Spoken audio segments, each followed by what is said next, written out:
What's going on, guys? I'm Fuller with Custom Offsets TV on the YouTube. We got Dustin here again. We're doing another episode of this or that, so we got Keaton joining us in the old Google Hangouts. You guys asked us a whole bunch of questions on the last video, so we pulled a few of them, and we're going to answer them for you. So I think that's all we need to know. Let's jump into it. 6.7 Power Stroke or 7.3 New Godzilla? Oh, I'm really excited to see what we can do with the 7.3 Godzilla. So 7.3 is Ford's new gasoline engine. And when everybody heard that they were coming out with a 7.3, we all thought, oh, maybe it might be the newer version of the old 7.3 Power Stroke, which I think some people were actually kind of disappointed when they unveiled that it was just a big old V8 gas engine. But I think it's cool that manufacturers are now kind of going back to putting these just massive V8s in trucks. We got away from that for a while with the EPA and cracking down on all the emissions testing, and we got to get certain miles per gallon requirements and all that kind of stuff. So I'm excited for another really big V8. So if I was to pick between the two, that's the one that I would go with for now, just because it's really exciting and it's new. Yeah, it's definitely interesting to see that we're going back to big high displacement non-forced induction V8s, especially in the the 7.3 comes in the 3/4 and 1 ton trucks, which is pretty cool. But the one thing that kills it for me with that engine is it's a pushrod engine. That's like 80s technology, man. It's old school. Yeah, we went backwards in terms of big V8s, and then we also went backwards in terms of technology because it's a pushrod engine, which is an interesting move. Should be super reliable, though. And I assume that's why they did it. We don't know. It's just for reliability. I mean, the LS engines have done that for a long time, but it's interesting that the company that pioneered a lot of the newer technologies with valves and stuff, like the Coyotes, is also doing a pushrod engine. So, but I'm gonna go Power Stroke. I like the Power Stroke. I like diesel. I don't know. I just think it's cool. I miss my 6-liter. Start it in the morning when it's cold, and it just, Sounds like a jet. Yep. Black leather interior or brown leather interior? Oh, I'm brown leather interior all the way. The daily driver I have, the BMW, it's got a brown interior. It's like a caramel brown. I don't know. It's a really sharp looking color. I really dig it. I like it in pretty much everything. I love the brown leather interior that you can get in the King Ranches. Light tan, definitely a no, but a good brown, yes, that I will take. And it's not quite as hot in the summer too, which is nice. Agreed. So I've owned black leather interiors. I've never owned a brown leather interior, but the King Ranch interiors have always been super beautiful. And part of that is because it's genuine leather, and it looks really good. Right. But getting into a hot car interior in the summer with black leather sucks. Yeah, it's pretty tough. So as long as it's not like a light, like you said, like a light tan color that it's going to get dirty really easy, brown leather interior all the way. Yeah, light tan just shows a lot of wear really quickly and makes it look worse than it really is. But yeah, I've always liked the brown interiors. Cody Banker gives me so much for it, but he's the needs everything black kind of guy. But he just bought a gray truck, so we'll see about that. With some interesting powder coat choices, believe it or not. I haven't heard anything about that. Oh, it's very not Banker, so it'll be interesting to see when that comes about. Bronze or gold wheels? Bronze. Gold, it can get too yellow if it's not done right. And I feel, bronze really can too, because you can lean too far towards gold if you make a bronze wheel. But in general, I think the bronze looks a bit better.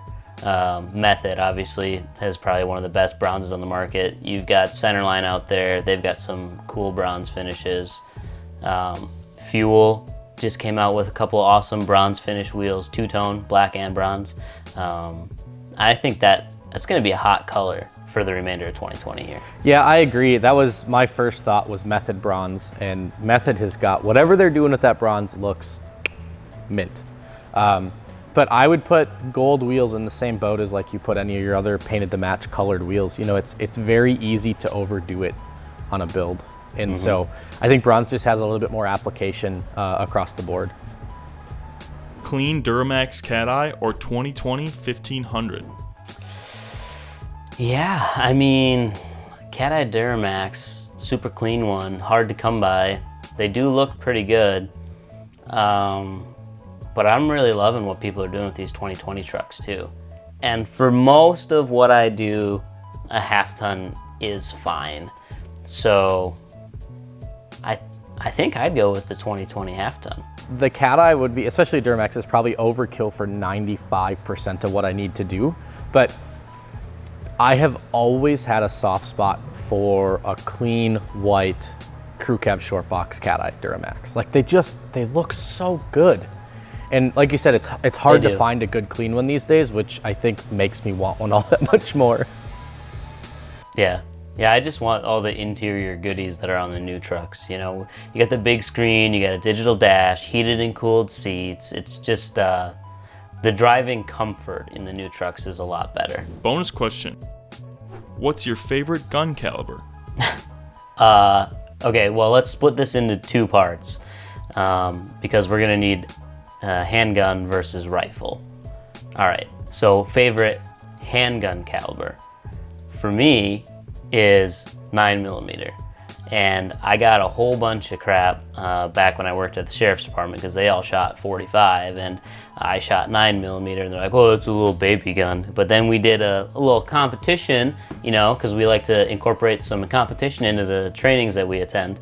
Draw, fire 2 rounds, reload, fire 2 more rounds, both on steel targets. And my warm-up, because you got like 2 or 3 rounds to, you know, get your fundamentals down before we went for your best time of the day. My warm-up round, first round, was faster than the guys with 45 because you can just recover so much faster from the recoil. It's really easy to keep that planted in the same exact spot that you want. So that's why I like 9mm. I also like the capacity that you get. Glock 17, you know, on your belt with 2 spare magazines is gonna get you 52 rounds. Retweet. I don't have anything else to add. You nailed it, you know. The 9 has always been my go-to caliber just because ballistics have come a long ways in the last 10 years and you're not missing a ton. You know, it used to be that 9 was so small and you didn't really have the ballistic energy. Right. Yeah, so small and it doesn't have knockdown power and the ballistics aren't good enough. But now with, I mean, I did air quotes for all of those for a reason. So there's gonna be plenty of people that can argue with me. Or if you're a diehard 1911 guy, well, that means you're a 45 guy too. So there's good things in all calibers. As far as rifles go, I'm inclined to say 5.56 because pretty much everything I own outside of a few long range guns and hunting rifles is 5.56. I got a 5.56 pistol. I just bought a 5.56 Ruger American Ranch that's gonna get a suppressor. That's gonna be a fun one. But if I had to pick like my favorite caliber, it would probably be like 338 Lapua. Really? Super expensive to shoot, but if you want to do some distance stuff, I think it's a great round.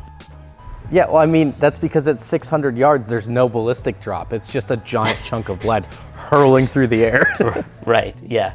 Not like, I mean, you can shoot a Winchester 270 at 600 yards. I've done that before, but it's got like, now don't quote me on this, there's gonna be somebody who's an expert that's gonna say I'm wrong, but it was like 40 inches of drop with the ammo that I was using, you know? So it's like you aim 3 feet over the target and you can watch it kind of like arc its way in and ding.